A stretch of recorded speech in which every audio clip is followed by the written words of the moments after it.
अस्सलामुअलैकुम दोस्तों, आज मैं आप लोगों के साथ यूके के टॉप कंटेंट क्रिएटर कॉलिक्स और कार्लफ्रीजी, जिनके मिलियंस में सब्सक्राइबर्स और फॉलोअर्स हैं, वेब समिट में ये लोग एज ए गेस्ट स्पीकर आए हुए थे।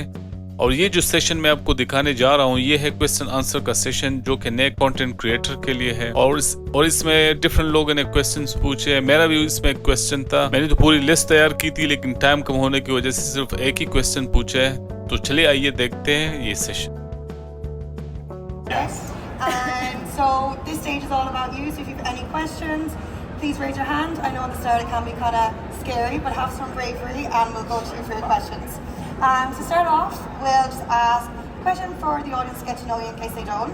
So how did you first get started in your creator journey and where are you at right now? Yeah, I mean, I'll go first. I think we actually have a pretty similar start. It actually all began way back before making money on YouTube was even a thing, and it started with gaming. A lot of the old school YouTubers, whatever their content is now, there's a good chance that he's at one point made some sort of gaming video. And yeah, we started doing that. It was very much just for a passion, a hobby. The idea that you could make money off YouTube videos was just surreal. It wasn't actually possible for the first few years of doing it. So it very much started as a passion thing, something that I had a lot of fun doing. And then from there, I remember sort of getting my first paycheck through. I think it was like $200 or something. And I was just so excited because it meant that I didn't have to go work a part-time job at Tesco. Like playing Call of Duty was more than enough. And that was a pretty amazing experience. And it sort of just snowballed from there. Bumped into the likes of Callux, a lot of the other boys as well. And then we actually have I think it's quite a wholesome story of all the boys sort of going through a journey and to where we are now. So yeah, that's kind of my story. Yeah, mine's very, very similar in the same respect. The only things I'd add is that there was no money around, as Freezy said, and at the time I was in my first year of university, and I said to my mum, I'm dropping out. Which obviously, like, I grew up in East London, I was in a council estate, just me, single mother, and from there it was like, I put you through all of this amazing boarding school, charitable boarding school, up to uni, and now you want to drop out to do this stupid YouTube thing that obviously wasn't a thing. So that's all I'd add. And as well, like, Freezy and I have very similar stories because we lived together for 9 years, 8? Far too long. Far too long. You'd be glad to know we don't anymore. We've grown up now. And then, yeah, for me, like 8 years ago, started a creative production company called Afterparty Studios. And then 4 years ago, started a trainer brand called Moty Ways, which I'm wearing now. Yeah, no, they're very nice. Have a bit of height. I like a bit of height on my shoes as well. Just a bit. Okay, so we'll go to questions. So, yeah, there, Matt's oh yeah, Mike from there. Middle row? Or do you want to go first? Don't worry, you all get your questions. You can hear me? Yeah. So my name's Tapas, and the question was basically, I've got a little bro who's super into YouTube gaming, and I just feel like the market's sort of saturated, and I wanted your views about it. Do you guys think like the market's saturated for YouTube content creating? And if so, which platform would you guys recommend? And what do you guys like say YouTube is going to be here for the next 10, 20 years or so? Yeah, I mean, I'll give my little quick bit here and then let Cal answer it. But I think the idea, I used to actually believe that YouTube was saturated to a point, and then I realized that that's just not really a thing, in my opinion. I think what you have to do is move to a space that is extremely niche down. So the idea that you can just come in and just make any sort of video and it would just be like an entertainment thing, YouTube's not really the place to do that now. It's really difficult to build traction. That's not to say that you can't get there, but to begin with, I think you need to be extremely niche down, pick a certain topic. And even if I just throw it back to my own experiences, they're like, I was playing Call of Duty, and that was a really specific game within the gaming industry. It's difficult now just to come in and be like, I'm just gonna make videos of me playing a game, not a specific one. I think you're going to struggle to really nail down an audience. So the biggest tip that I can give to somebody is absolutely YouTube for me is like the king platform. I don't see that changing anytime soon. But if you are going to give it a go, pick a really specific thing, get really good at that on YouTube, and then from there, once you can build your audience, go from there and expand and eventually play any game you want or whatever. It's almost like we share the same brain, but I will add like, try my best to add a couple of things. I'd say there's like hygiene things as well, like being consistent is something that I have found very hard to do over my YouTube career, but it's very, very important. And then I'd say like TikTok as well, for if it's specifically gaming. Gaming does really well on there, and TikTok obviously like curates niches and feeds that out to certain audiences that are interested in that. And I think that I've seen a lot of streamers do very well of also simultaneously being live on TikTok, but also putting some of their clips and VODs on there afterwards. So you know, there's a couple of things that you do. YouTube is king, but then also from the side you need to just be, it's a fight, right? Like you're competing, and while it isn't saturated, it doesn't mean it's not hard. Thank you. We'll go to another question. Can we go on the second row? Hello, I'm Christina, and I'd like to ask, how do you determine which suggestions to implement and which to set aside? In your recent podcast, you also talked with Faith about it, and I just want to know, like, in the business side of it, how do you take suggestions and how do you implement them, and how do you know which ones are actually the ones that you want to implement in your business? So are you referring to like suggestions in terms of feedback? As in, yeah, okay, cool. I think it's really difficult, and it's a weird one because the YouTube comment section is like a wonderful place, but an awful place at the same time. And I think you just have to be really careful about who you take feedback from. I think it's really easy, particularly early on in your career, just to take all the feedback on, because you just assume that what people are saying must be the case for all the viewers, or these are just the spokespeople for the 1,000 people that watch your video or whatever. And I think for me, I've had to block a lot of that out and select people that I really value feedback from, and I'll actually make a proactive effort to go out and actually ask them to give me feedback because I value it. Either they've gone through an experience, they've been successful in what I'm trying to achieve, whereas taking it from TikTok comments, YouTube comments, if there's like an overwhelming sense in them, then it's like, okay, there's probably something there. But in terms of like individual comments, it's really difficult because you just don't know the person behind it, what their story is. So over the years, I've just filtered it out more and more. Like the vocal minority, because you'll get 1 million views on a video, you'll get like 2,000 comments, and then like 50 of them might be slightly hateful, or if they're all saying the same thing, then it's like, oh shit, okay, maybe. But like if they're scattered about, it's just generic. There's just 1 million people watched the video and 50 people had comments that were bad. It's like, what's the percentage? It doesn't matter. But it's tough. It's definitely tough for like new creators, and it's tough for us for the first 5 years, 4 years, 5 years. And how many years now are you total in this business? Should we move on? YouTube channel, not as big as you guys, 40,000 subs.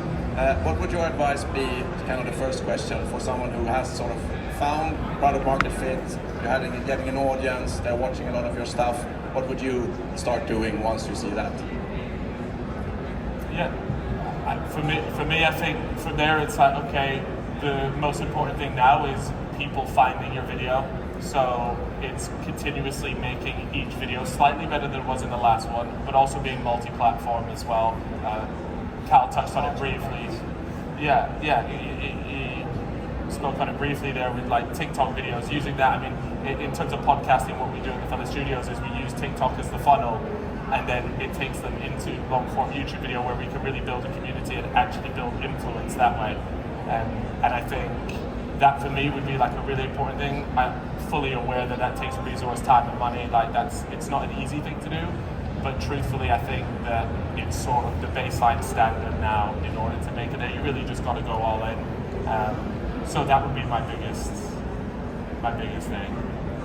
Yeah, I'd say that if you've like successfully niched down, I'd say also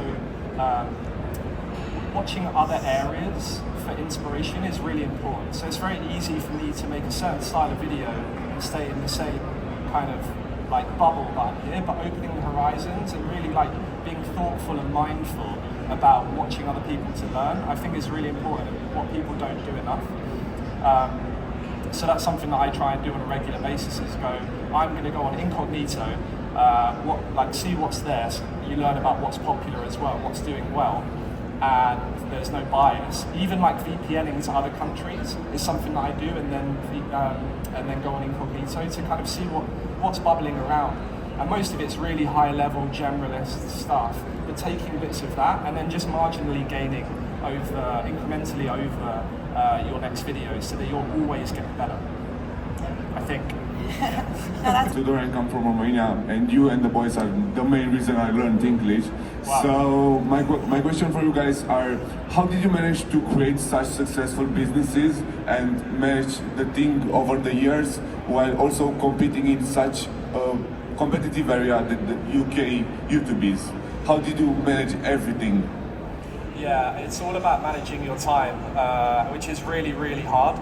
So I basically have 3 businesses, but so firstly is time, and time blocking I think is really important, like getting stuff into diaries and just making sure that you never miss anything, but that you can like look back on a week and see where you've spent your time and how much. I'd say alongside that, we've worked a lot of long hours, and something that you battle with is that kind of how do you get time for yourself and still like remain healthy and then have the businesses. So that's something. And then the YouTube thing, I think a lot of us used to upload quite a lot, and now YouTube in our sector I think has become a tiny bit more expensive to make videos. Well, actually, you've done this amazing thing recently where you've gone and started reviewing food, yeah, which is like, and it's doing so well.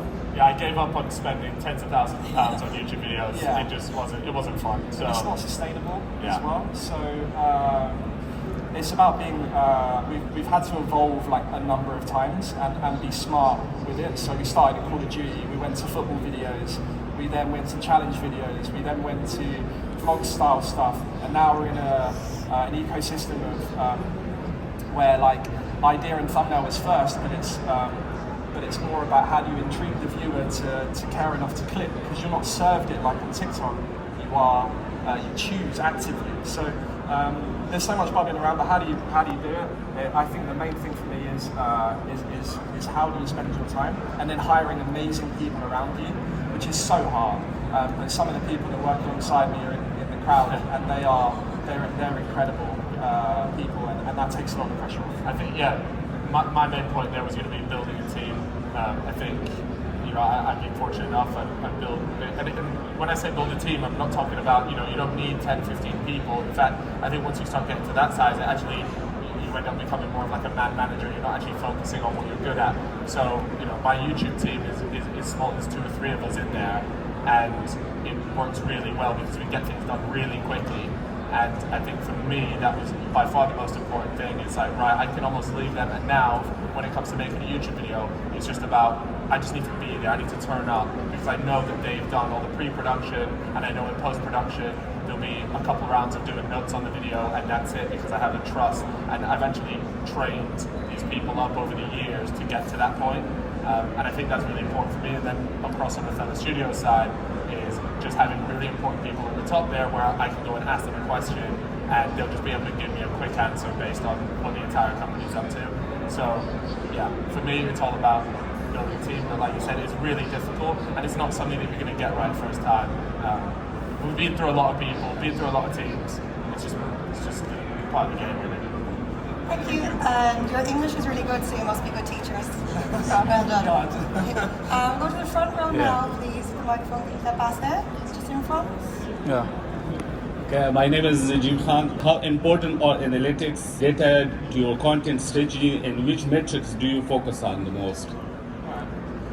Yeah, this is a really big. I recently wrote like a handbook for everybody at the Fellow Studios, or everybody in terms of producer-wise, and I literally just went into every single analytic, and I genuinely think I could probably sit here and spend about an hour and a half going through each one with you. But I don't want to do that, and we don't have the time to do that.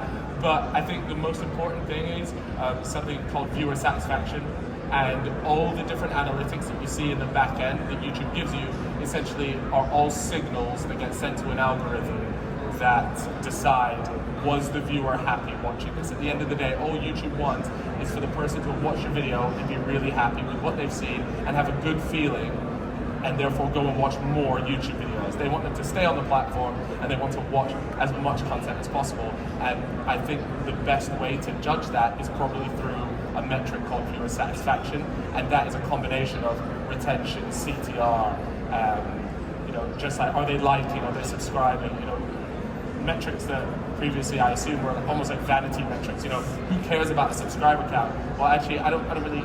You know, if I'm a brand, I look at somebody and think, oh, he's got 4 million subscribers, he's massive. Yeah, but he's got 10,000 views on a video. There's no correlation there. But actually, what you could look at is, what about subscribers gained? Are they gaining subscribers? Do they have a level of momentum? YouTube, all these different signals are being fed into the algorithm. Have I made a video? People watch it, they get to the end, they go, okay, I need to subscribe to this person, and it creates a viewer loop. So now that they're like, okay, I really enjoyed this video, I'm going to feed them another version, another video from this person, and it creates this loop. And that's a really powerful signal that YouTube's algorithm look at and go, okay, so we're onto something here. We're going to keep pushing these videos out to people. Obviously, it makes this subset of people really happy. So, like I said, I could go on for ages into the individual ones, but for me, the most important thing is, does a viewer leave that video happy with what they've watched? Did they look at the title and the thumbnail, and did that deliver? Yeah, thank you. It's, in my opinion, the best way. You nailed it, but I'll add like a tiny thing, because this is what we all strive for, and we're all doing the same thing. And that thing is like, you can almost go one step further. And when you are building a community and you are satisfying people, so there is a community building around, like, did this community like each other? And would they get on? And like, could you create something where it's not a community from me to them, and then you're in a Discord channel and it's like this, but will they actually get on with each other as well? I think is like even further more niche part of it that I definitely need to start working more on. Thank you so much. Thank you. We'll go to the back row, people standing. You the microphone, yeah, work away. Amazing sunglasses. Yeah, very good. Thank you, man. It's part of the brand. I love it. I wanted to ask you because your bio says that you make videos of your friends having fun and fooling around, and this is something I'm very passionate about. How you can make the everyday, uninteresting things, how to make them interesting.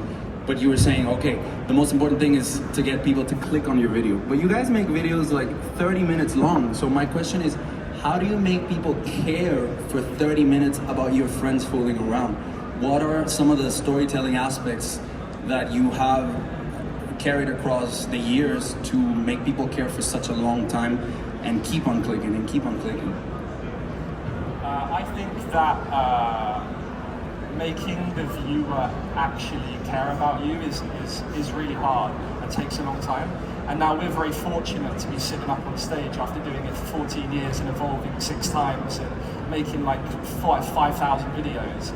So it's a very different thing now. But I guess the advice that I would give is the same as what Freezy said earlier about niching down. I think now there's a lot of people doing the same thing, and there's been a lot of like Mr. Beastification of content, and I think people care for a unique connection now. So that's why I just mentioned about, even at the nth degree of it, of like your audience getting along, like how do you find ways to connect with them?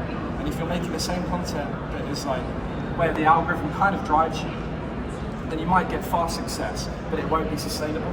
Whereas if you maybe niche down a little bit more and it's a little bit slower and you build more of an authentic thing and you are yourself and you're not pretending to be someone else and you're not trying to copy someone else, then I think that you'll reap the rewards, but it just will be a little bit slower in my opinion. So we can sit here very fortunate for how for the last 14 years of hard work. It was hard work, to be fair. We're lucky to be sitting here on this stage right now.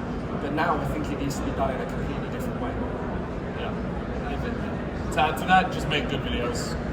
I know it sounds so stupid, and I don't want that to come across condescending or anything, but just make good videos. Like, and we always say that is that'll be the ultimate question before we publish a video. Is this actually a good video?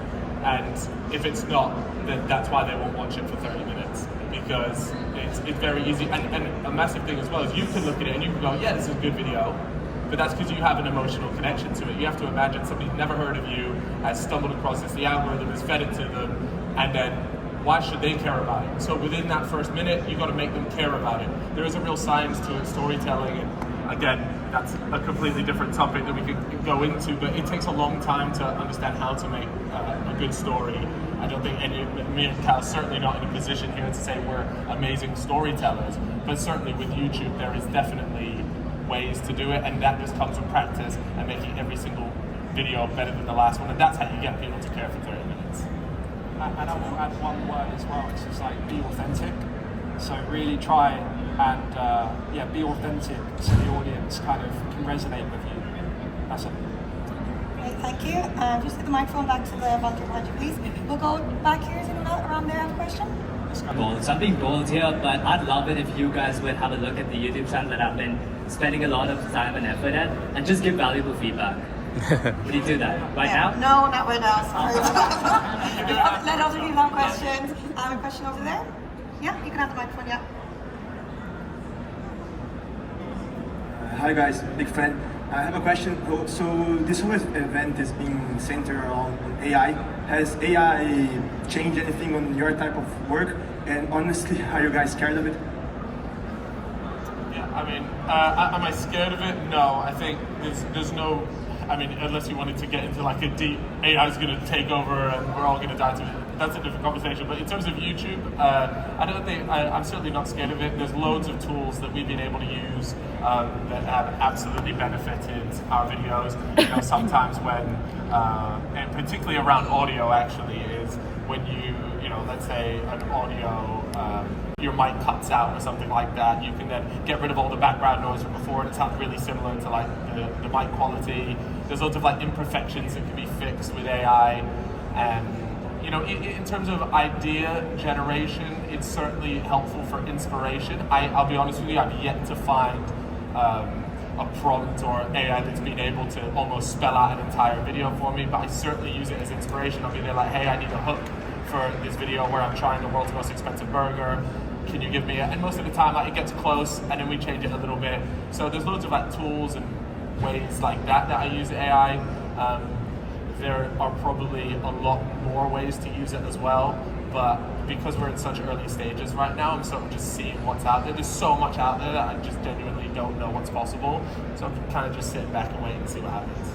A little bit more, like I do think that it's going to be a bit of a problem in the coming years, and I do think we're a bit early. But for me, I think the greatest thing that I have found with ChatGPT is putting a shitload of original thought and work into it, and then just asking a very specific question instead of keeping it general, and then just riffing off that. So it's almost like a buddy, like you know, don't take it too seriously. It's not going to solve it all for you, but for me, it's definitely a friend to bounce off. And then you've got Midjourney, 11 Labs, and so on that I use like a couple times a week. Okay, and the microphone's over there in the middle. Hey guys, can you hear me? Yeah. Yes. Well, thanks for coming down. I've been a long time fan. I've been watching you lot and the boys for years, so yeah, thanks. But I kind of wanted to just ask, look into the future. So you guys have been in the game now, so 14 years. Do you think you'd like to stay in the content creation space? Do you think you'd like to do your podcast and your businesses? But yeah, I'm just kind of curious about the future. What's your plans? Yeah, I think for me anyways, I love making videos. I don't think, 14 years is a long time to do something you don't enjoy. So I still enjoy it. And I think as well, people say, oh, it's changed so much. Like, do you still enjoy it the same way you did before? And I think if it hadn't changed, I think that's when it gets boring and that's when it gets monotonous. The fact that it's changing, AI is here, like there's so much new stuff, there's so much stuff to be excited about. And for me, I see myself continuing to make content or at least be involved in the process. It's why we have the Fellas Studios creating podcast content. I see video podcasting absolutely exploding next year. There's just so much to look forward to, and I love being involved in that. Whether that's in front of the screen or behind the screen, I'm not bothered. Whatever happens, happens. Will I be 50 in front of a screen? I'm not too sure. Who knows? Maybe I'll build an AI thing that looks just like me, and then technically I'll be in front of it. I see myself like always being around it or on it, and I think that like right now I'm feeling like I need to evolve for like a 7th time. So it's like at the moment we've been working for over the last couple of months to work out what that is, what platform it's on, and so on. But I think like the reason why I got into it is because I really like making content that makes people feel something. And I think that I'm not going to lose that tomorrow, that like want and need to maybe like inspire or distract someone from what's going on in their daily life with something stupid on, you know, that I've spent a week making. So that hasn't changed. That burning feeling is still inside me even after 14 years. So for now, I think it's definitely trying to evolve now again, or find what really excites me. It's like the Bitcoin chart. It's like every couple of years, I think we dip and things get, and then you need to evolve and move on. Hashtag Doge. But then also, yeah, I have two businesses, No Two Ways and Afterbite Studios. So it's like really have to see what happens with them, because if one of them both. What time for one last quick question? Who has the quickest question? Whoever wins, okay? We'll see how quick you can go. Hey guys, thank you for being here. So the question is about the platform's policies. So what's the top of your head every time? You just want to be you, or you think like, oh, I cannot say because some people may be offended? Yeah, to give you a quick, my main concern is never if somebody will be offended. I'll say what I kind of want to say, but I'm certainly aware of YouTube's like monetization, and like I have bills to pay. I have people that need to put food on their table, so I need to make sure that the video is monetizable. So for that reason, yeah, I'll probably, you know, will I say, you know, the F word 5 times in a row and get the video demonetized? Probably not. So it's small things like that I'll think about. But in terms of that, we try not to swear within the first like minute of the video. It never really works well. That's like a blanket rule that we try and do. And no like hard C words and stuff like that. But apart from that, do what we want. Keep it PG. Okay, so I have to say something. I know you might want to meet them. There's a session on the stage right after, so please don't storm the stage when we finish. But thanks everyone for all your really good questions, and thank you for your answers. So everyone, give it up for them.